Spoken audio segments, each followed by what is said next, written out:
Literatura de los árabes. De la primera cultura intelectual de los árabes no se sabe nada de cierto. Las tribus nómadas que vagaban por los paisajes encantadores de la Arabia feliz poseían todas las calidades necesarias para el desarrollo de la poesía natural, una imaginación viva y una sensibilidad exquisita. Por eso su lengua se distingue entre los otros dialectos semíticos. Nota: lenguas de los descendientes de Sem, que todas tienen mucha afinidad entre sí, como el hebreo, el siríaco, el caldeo, etc. Fin de la nota. Por eso su lengua se distingue entre los otros dialectos semíticos por su incomparable riqueza, aún más que por la flexibilidad de sus formas. Por eso también, en todas las épocas de que tenemos conocimiento, ha sido fecunda de grandes y enérgicos poetas esta nación ilustre. Antes que apareciese Mahoma, se celebraban certámenes poéticos en las ferias de la Meca, y las composiciones premiadas, escritas con letras de oro, se colgaban en la Kaaba, santuario interior del templo de la Meca, situado según la tradición musulmana en el mismo paraje en que los árabes colocaron su tienda el día de la creación. De aquí el título de Mojalakats, colgados. Se conservan 7 de diferentes autores. Después de la predicación de Mahoma, cuyo Alcorán es, en general, una despreciable rapsodia, sembrada de trozos elocuentes, robados muchos de ellos a los libros judíos, fue cuando principió la edad de oro de la cultura arábiga. Durante el fanatismo de la conquista no era posible que el germen delicado de las letras fructificase en inteligencias agitadas por sanguinarias pasiones. Pero bajo el reinado de los califas abásidas comenzaron a prosperar. El califa Harún al-Rashid convocó los sabios de todos los países a su corte en Bagdad, premió sus trabajos con munificencia regia y mandó traducir al árabe los más estimados autores de la Grecia. De al-Mamum, uno de sus sucesores, se cuenta que ofreció al emperador de Constantinopla 100 quintales de oro y una paz perpetua, porque permitiese al filósofo Filón venir a Bagdad. Este califa fundó excelentes escuelas y estableció bibliotecas, particularmente en Bagdad y en Alejandría. Los omniades no protegieron con menor empeño las ciencias. Córdoba llegó a ser un emporio literario de tanta importancia en el occidente como Bagdad en el oriente.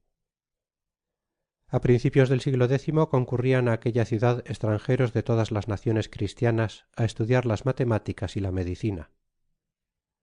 Fuera de las de Córdoba se contaban en la España arábiga 14 universidades y 5 bibliotecas, además de los colegios y escuelas primarias. Los árabes cultivaron con fruto la aritmética, la geometría y la astronomía. La primera de estas ciencias les debe los guarismos y el sistema de numeración, que hoy están en uso.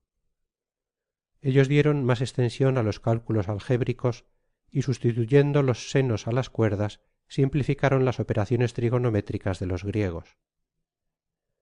Eran célebres los 2 observatorios de Bagdad y Córdoba. Albatén observó en el siglo X el movimiento del afelio y calculó la inclinación de la eclíptica.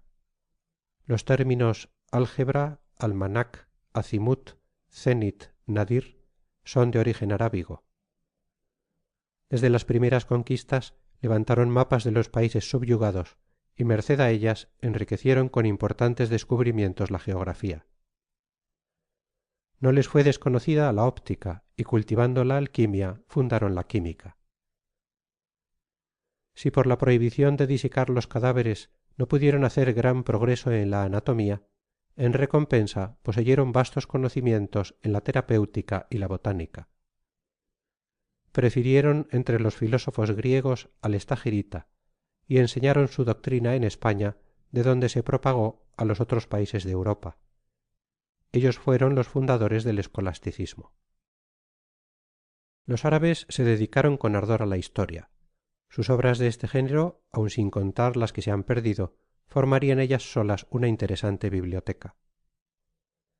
Del fruto con que actualmente se estudian nos da una señalada prueba la historia de la dominación de los árabes en España, de don José Antonio Conde, que es un tejido de extractos de diferentes libros arábigos, y ha sido de mucha utilidad para corregir algunos errores y llenar no pocos vacíos en los anales de la España. Los historiadores árabes no brillan por el talento descriptivo, sus relaciones son casi siempre descarnadas, gustan demasiado de ingerir anécdotas de autenticidad sospechosa, máximas triviales y trozos de poesía. Su estilo es generalmente seco y a veces hinchado. La poesía de los árabes del desierto, que es casi toda su literatura, se muestra apasionada y ardiente, aunque algo monótona. Sus cantos están llenos de pinturas animadas de la vida errante y pastoral. Respiran independencia y libertad, único patriotismo nómada.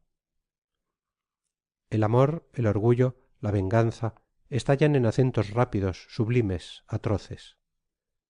La audacia emprendedora, el tumulto de los sentidos, dan un tinte poético especial a los mojaccahats, traducidos por Sir William Jones, ecos admirables de los cantares primitivos de la Arabia. Los mojalacats y las hamasas contienen las únicas reliquias de aquella antigua poesía de carácter hebraico, bien que privada de las creencias profundas que la realzan tanto en los libros de los hebreos. En la riqueza y lujo de las ciudades, el cultivo de las ciencias comprimió bastante el vuelo de la imaginación arábiga. La poesía comenzó a perder poco a poco su primitivo carácter, se atavió de elegancia, se hizo filosófica y sentenciosa, sin que por eso deje de inspirarla a veces una sensibilidad suave y llena de gracia. No hay pueblo que haya producido tanto número de poetas como los árabes, ni género de poesía que no haya sido cultivado por ellos, a excepción del drama. Los soberanos mismos y las princesas aspiraban al lauro poético. Dos especies de obras versificadas fueron de grande uso entre los árabes, la gacela y la cáside, en que todos los versos de la composición terminan en una sola rima, no diferenciándose la gacela de la cáside, sino en el número de versos, que era mayor en ésta. Un perfecto diván o colección de estas piezas era aquel en que el poeta agotaba todas las rimas, siguiendo el orden de las letras del alfabeto. Entre los romances o novelas en prosa de los árabes se cita el libro de las aventuras de un caballero andante por Itiel Abiri, y una composición filosófica de mucho mérito, intitulada El hombre de la naturaleza, por Ibn Tofael. Sus colecciones de cuentos, tomadas en gran parte de la Persia y la India, son universalmente celebradas.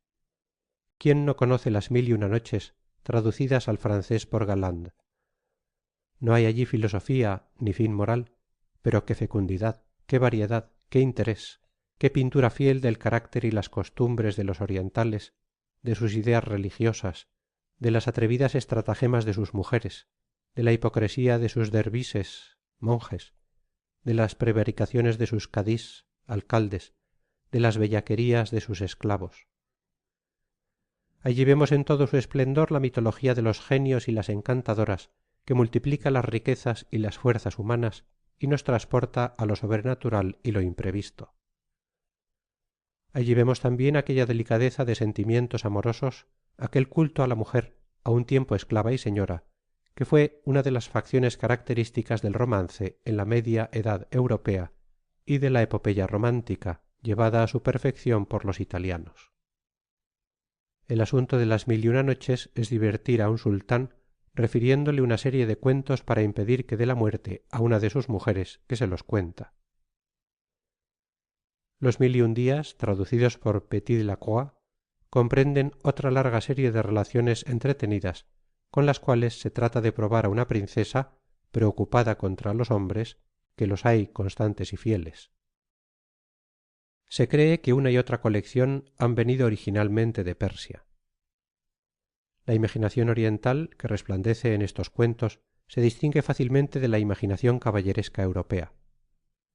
El mundo sobrenatural es uno mismo en ambas, el mundo moral es diferente. En los cuentos árabes figura mucho menos el heroísmo, los grandes hechos militares esparcen allí la desolación y el espanto como en los anales del Oriente, pero no excitan entusiasmo. No estará de más decir algo del célebre Lockman, que pasa por el más antiguo fabulista de que hay noticia. nada se sabe a punto fijo sobre su patria, su extracción o la edad en que floreció. Lockman fue esclavo como Esopo, y algunos le hacen venir de Etiopía, como otros han dado a Esopo el color y los labios abultados del etíope. Lockman cuidaba de los ganados de su amo, y no fue otra la ocupación del esclavo frigio. Lockman desprecia el imperio del mundo que le ofrecen dos ángeles y prefiere la vida campestre en que puede conservar su inocencia. Dios le da en recompensa la sabiduría y ella le dicta sus apólogos. Una cosa semejante se refiere de Esopo. Reposaba en el campo, en medio de sus ganados, cuando le pareció que la fortuna, bajando del cielo, se inclinaba sobre su frente y le desataba la lengua. Dejó entonces de ser tartamudo y recibió el don del apólogo. En otros sucesos que se cuentan de uno y otro aparece igual semejanza, y si se añade a todo esto que los asuntos de Lockman rara vez se diferencian de los de Esopo, y que las expresiones del uno son ordinariamente las del otro, no habrá motivo de creer que Lockman y Esopo son una misma persona, y que las fábulas árabes fueron traducidas de las griegas. Atribuyéndolas a Lockman, cuya sabiduría fue un don de Dios, según se lee en el capítulo 31 del Alcorán, se han mezclado las historietas de los dos fabulistas, imaginario tal vez uno de ellos, y se formó esa tela inextricable de hechos reales y de ficciones absurdas.